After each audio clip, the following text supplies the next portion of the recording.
Over the past 5 days, Islamic State bombers have blown up about a dozen explosive-packed trucks at Syrian army checkpoints around the government-held northeastern city of Hasakeh. This according to local officials. Government troops and Kurdish militias have been battling to repel the jihadist group's offensive on the city that lies close to the Iraqi border.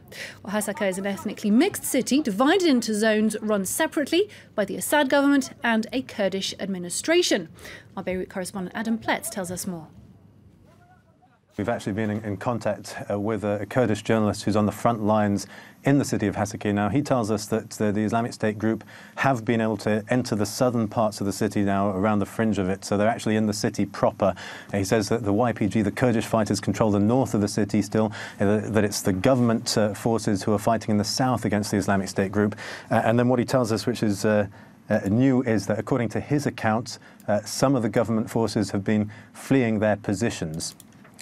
Now, what we knew beforehand from the Syrian Observatory of Human Rights is that as many as 160 people have been killed in the last 5 days. That includes 71 regime soldiers, 48 ISIS fighters, Islamic State group fighters, and 43 Islamic State group fighters and members of their families who were killed in bombings south of the city and south of the fighting itself. There's also many thousands of people who have fled the city.